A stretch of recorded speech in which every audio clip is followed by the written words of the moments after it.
kasama tayong magiging Saksi! Yulo ang nagkamit ng ika-15 at ika-16 na medalya ng Pilipinas sa Summer Olympics. Mahaba na po ang nilakbay ng Pilipinas mula nung una itong sumabak sa kompetisyon noong 1924. 100 taon na ang nakakaraan.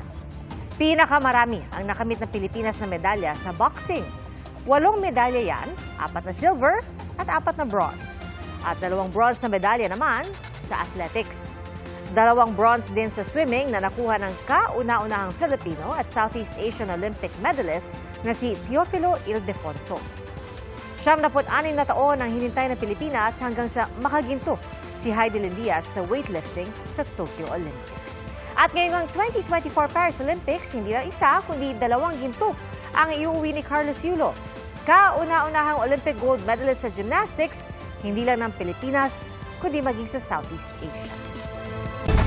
Sa ibang balita mga kapuso, nagsimula sa Makati at nagtapos sa Pampanga ang pagsagip sa 2 Chinese national na dinukot ng kapwa nila Chinese. Nauwi sa enkwentro ang rescue operation na ikinasawi ng isang pulis. Saksi, si Oscar Oida. Sumugod ang operatiba ng PNP Anti-Kidnapping Group sa isang bahay sa Sitio Feliza, Angeles City sa Pampanga nitong Sabado.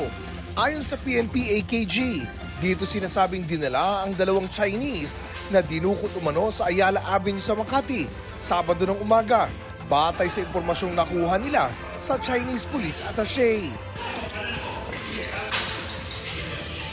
Ayon sa PNP, nauwi sa enkwentro ang rescue operation sa 2 Chinese.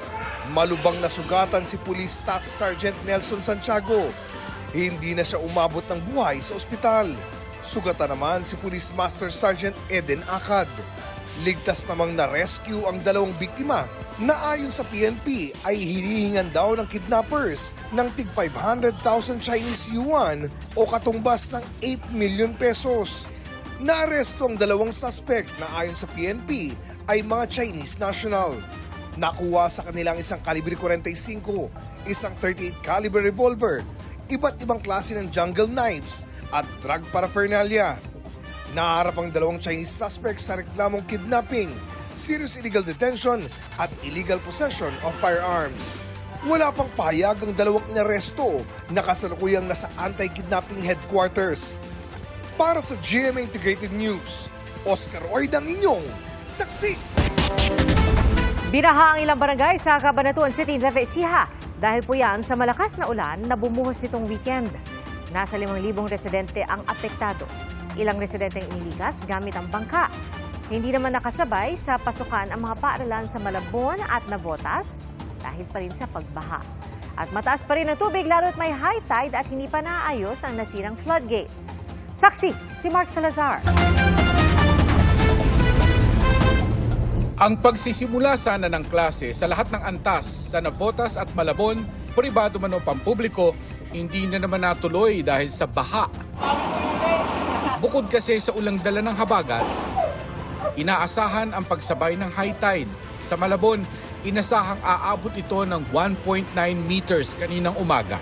Ang ganitong level ng high tide ay pwedeng magpabaha ng hanggang 3 to 5 inches sa kalye, kaya sinuspindi ang mga klase. Ganyan din sa Navotas, nag-gutter deep ang baha bandang alas 2 ng hapon, gaya nitong sa barangay Tanza 1 at 2. Ayon sa MMDA, hindi raw sana problema ang high tide kung gumagana lang ang floodgate na ito sa North Navotas Pumping Station. Malaking tulong dito sa pag nag-high tide, yun ang tayo mag-operate na magsasara yung gate dito para maprotektuhan yung Malabon, Navotas area. Dahil sa kalumaan 2 taon ng 80% lang operational ang floodgate, nasadsad pa dito kamakailan ng isang fishing vessel, kaya tuluyan ng nasira. Sinimula na ang dredging operation kanina para tanggalan ng burak at basura ang floodgate. Ang target, matapos ang repair sa August 16. Walang tigil ito dahil hinahabol na ito ay magawa agad dahil napakahalaga nito sa flood control ng Navotas at Malabon. Kaya lang, mukhang hindi raw maihahabol sa target na August 17 na ito ay maging operational dahil hindi raw ganun kasimple pala ang problema ng kanilang sisirin ang nasirang floodgate. Continuous dredging ngayon, may schedule na silang sa repair, ng activities na maging repair na may ayos. Sa ngayon, tanging mga paaralan na lang sa Malabon at Navotas ang hindi nakasabay sa pagbubukas ng klase ngayong araw. Para sa GMA Integrated News, Mark Salazar, ang inyong saksi. Hindi makalapit ang mga mangingisda sa Sandy Cay area malapit sa Pag-asa Island sa West Philippine Sea. Mahigit 30 Chinese militia vessel kasi ang nakabantay roon kasamang isang barko ng China Coast Guard. Saksi, si Rafi Tima. Mahigpit ang pagbabantay ng China sa sinasakyan naming barko ng BIFAR na BRP Dato Pagbuaya, kasama ng BIFAR ang PCG sa paglalayag sa Sabina o Escoda Shoal, kung saan halos tapatan ng BRP Teresa Magbanwa at monster ship ng China. Gate ng PCG, walang rason ng China para magreklamo tungkol sa mga barko ng Pilipinas sa Escoda Shoal na bahagi ng ating exclusive economic zone. Naunang sinabi ng China Coast Guard na illegally stranded ang BRP Teresa Magbanwa sa Escoda Shoal at labag ito sa soberenya ng China. Ito yung tinaguriang monster ship ng China Coast Guard. Matagal na itong monster ship na ito ng China dito at binabantayan. Hindi lamang ang ating barko, kundi yung mga mangingisda na kumukuha ng kabuhayan dito sa Sabina Shoal. Nakabantay rin ang mga rubber boat ng China habang namimigay ng crudo ang BIFAR at PCG sa mga mangingisda sa Escoda. Paulit-ulit ang radio challenge ng China Coast Guard. Carrying out law enforcement patrol in the sea area under the jurisdiction of the People's Republic of China. Please inform us the purpose of your visit to this sea area. Over. Ang ilang mangingisda 3 buwan daw hindi makapalaot dahil sa paghigpit ng China. Kaya sana raw, huwag nang umalis sa Escoda ang PCG. Balita na puhulihin daw po yung mga mangingisda sa West Philippine Sea. Kaya po natakot ka rin kahit na mahirap. Talagang tiniis talaga namin para hindi lang mahuli, hindi mo na nagpalaot.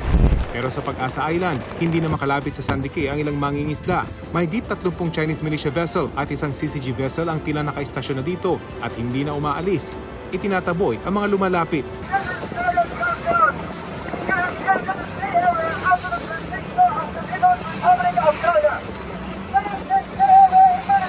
Ito yung Sandy Cay area, dito malapit sa Pag-asa. Dito nakahimpil yung napakaraming mga Chinese militia at binabantayan ang lugar na ito. Dahil dito napakaraming isda. Dati raw ay dito nangingisda yung mga Pilipino. Pero ngayon ay pinagbabawalan na sila at nakabantay ito mga Chinese militia.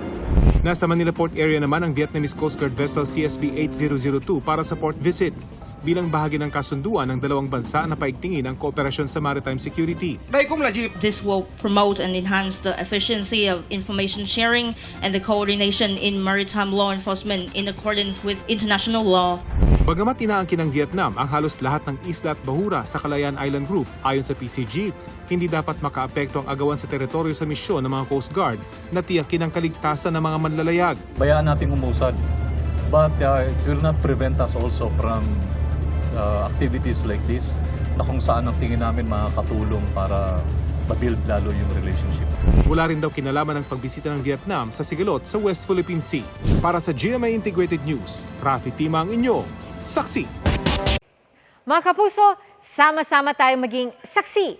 Mag-subscribe sa GMA Integrated News sa YouTube at para sa mga kapuso abroad, samahan niyo kami sa GMA Pinoy TV at sa www.gmanews.tv.